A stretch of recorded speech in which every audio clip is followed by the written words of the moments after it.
Olá, pessoal. Hoje vou responder uma pergunta que uma inscrita me fez uma vez. O que faz um cientista de dados? Bom, o que é isso? Bom, primeiramente, eu vou repetir o que eu já disse aqui algumas vezes no canal.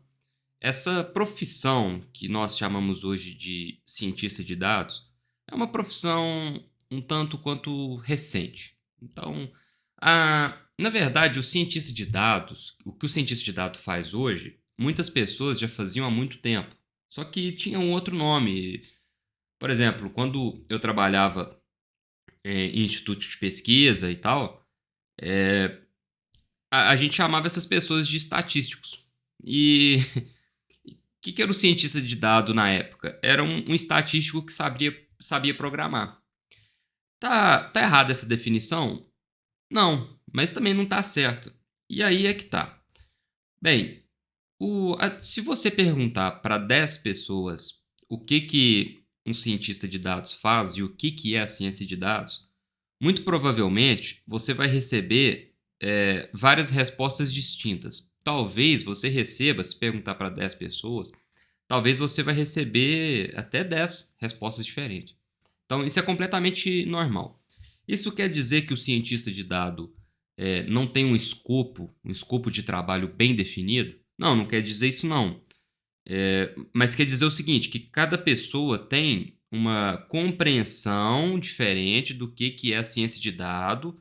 Na verdade, não cada pessoa, mas assim, não há uma coesão bem definida o que faz um cientista de dados. E tá tudo bem, não tem problema nenhum quanto a isso.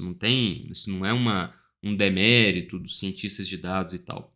Mesmo porque é muito recente. Mas bem, o cientista de dados, então, por que eu estou falando isso?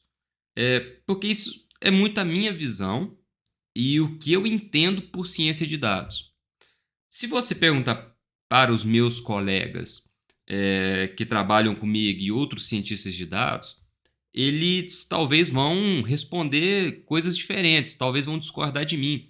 E tá tudo bem, eu acho que isso aí que deixa o diálogo muito mais rico.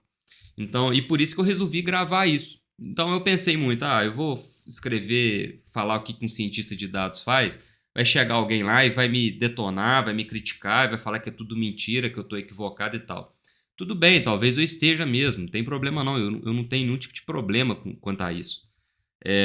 Mas por que eu resolvi gravar? Porque você vai conseguir ter uma visão diferente. Você vai ter a minha opinião, você vai escutar do colega que tem um outro canal, você vai escutar do cara que é gringo, da pessoa que trabalha com você vai ter o seu próprio entendimento, não tem problema nenhum quanto a isso. Então, caso você discorde, concorde comigo, pode escrever aqui nos comentários que tá tudo bem quanto a isso, não tem nenhum tipo de problema não. E bom, eu gosto de. O que um cientista de dado faz? Se você me pedir para definir com uma frase, eu falaria assim: o cientista de dados é uma pessoa que usa os dados para responder perguntas, sempre com o método científico. Então, o que são os dados para nós? Os dados são a matéria-prima. Então, por exemplo, a pessoa que trabalha com madeira, a madeira é a matéria-prima dessa pessoa. Então, a partir da madeira, vai fazer lá uma escultura, vai fazer um artesanato, vai fazer alguma coisa com a madeira, certo? Então, a nossa madeira, né, digamos assim, entre aspas, são os dados. E de onde que vem um cientista, né? De onde que vem a ciência? Porque nós usamos métodos científicos que para responder essas perguntas. Então, o cientista de dado, ele é uma pessoa que responde perguntas usando os dados. Então, a gente pega a partir dos dados para responder uma pergunta. E que tipo de pergunta que a gente responde? Bom, de todo tipo. De todo tipo. Então, por exemplo, né, um caso clássico de cientista de dados. Qual que é a probabilidade de uma determinada pessoa não me pagar o empréstimo? Qual que é o risco dessa pessoa? Para saber responder isso, eu tenho que trabalhar com a probabilidade dessa pessoa não me pagar. Como é que eu vou saber a probabilidade dessa pessoa não me pagar para responder isso para alguém?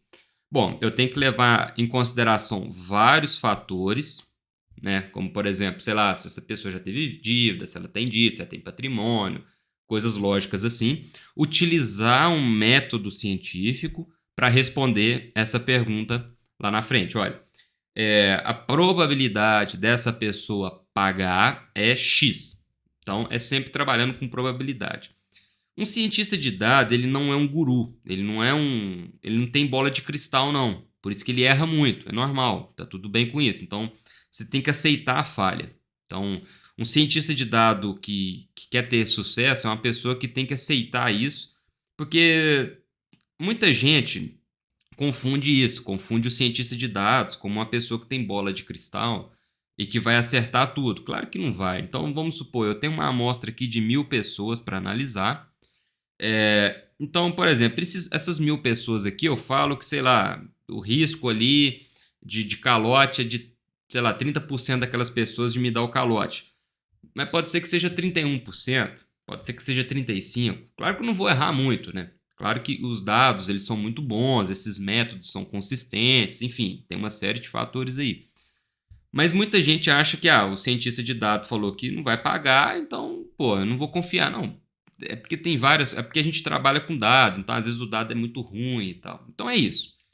É, e eu tava lendo um livro uma vez que o autor usou uma definição de que o cientista de dados é um estatístico que sabe programar. E eu gostei dessa definição. Eu gostei dessa definição. Porque, apesar de que não é verdade, né? Mas eu achei interessante, porque eu gosto dessas explicações assim que são mais generalistas, que são que a gente usa, né, muito da didática para explicar, porque facilita o entendimento. Porque aqui a gente não está numa universidade, a gente está no YouTube conversando, a gente está aqui em uma plataforma trocando uma ideia. E o mais importante aqui é aprender uma coisa. Não, a gente não precisa ficar com rigor científico o tempo todo, mesmo porque senão a vida vai ficar muito chata. Então, às vezes, a pessoa ela simplesmente veio aqui para ouvir uma coisa, tá indo para o trabalho, às vezes está trabalhando e escutando ao mesmo tempo. Então, a ideia aqui não é ficar com rigor, que é isso, é errado e tal. Então, essa noção de que é um estatístico que sabe programar, por quê? Porque o cientista de dados, ele o tempo todo vai usar da estatística, vai usar de estudos de probabilidade, vai criar modelos estatísticos e modelos matemáticos para para responder essas perguntas, sempre, sempre, com os dados. Então, eu quero saber qual que é a probabilidade, quero criar um índice, sei lá o quê, quero criar isso, quero criar aquilo e tal. Ok, preciso de dados para responder isso aí, vou criar um modelo que vai chegar o mais perto possível de tentar responder essa pergunta. E a gente trabalha, é porque sempre quando eu preparo um modelo, alguma coisa assim, eu sempre friso a palavra probabilidade. Porque é o seguinte, quando eu defino uma nota, que a gente normalmente chama de score, para alguém, eu não estou escrevendo na pedra aquilo ali. Eu estou falando, olha, a probabilidade dessa pessoa não pagar é de X. Então, entenda essa palavra. Probabilidade. Essa é a palavra-chave, né? Quando a gente vai trabalhar, por exemplo, com score, essas coisas e tal. Bom, o cientista de dado, obviamente, ele não trabalha só com probabilidade, mas essa é uma área que, sei lá, uma das áreas que mais se destacam atualmente na ciência de dados. E eu citei muito isso aí porque eu queria deixar um caso que seja mais palpável para as pessoas entenderem o que um cientista de dados faz. E qual que é a formação de um cientista de dados? Bom, geralmente é uma pessoa que tem uma familiaridade e tem um gosto maior pela matemática. Porque se a pessoa não gostar da matemática, talvez ela não vai ter muito prazer em trabalhar com ciência de dados. Então, por exemplo, tem colegas que gostam de programar, gostam de computação, mas não gostam muito da matemática em si. Então, essa pessoa ela vai se dar muito melhor em outra coisa. Sei lá, às vezes numa engenharia, ou então arquitetura de software, alguma coisa assim. Então, porque o cientista de dados ele tem que ter um gosto, um apego assim, pela vontade de aprender. fazer a questão da modelagem, senão essa pessoa vai ter muita dificuldade de se dar bem na carreira. E, bom, claro, né, aqui eu estou falando coisas baseadas na minha opinião, na minha experiência, né, cada um é cada um, cada ser humano é completamente diferente, ok? E, bom, então era isso, era a noção que eu queria passar para vocês do que faz um cientista de dados. Vocês podem discordar de mim, não tem nenhum tipo de problema quanto a isso, podem concordar, enfim, escrevam aí nos comentários, a ideia aqui é bater um papo mesmo, caso vocês tenham mais algum tipo de dúvida em relação a esse tema, é só perguntar que eu vou responder. E não deixem de propor novos temas, de fazer novas perguntas que aqui eu vou e respondo para vocês, sempre frisando que é a minha opinião, é a minha experiência de vida, né? Outra pessoa, outro colega pode ter outra visão completamente diferente e tá tudo bem com isso. Eu acho que a conversa só vai enriquecer o que a gente fala e pensa. Ok, pessoal? Muito obrigado e até a próxima.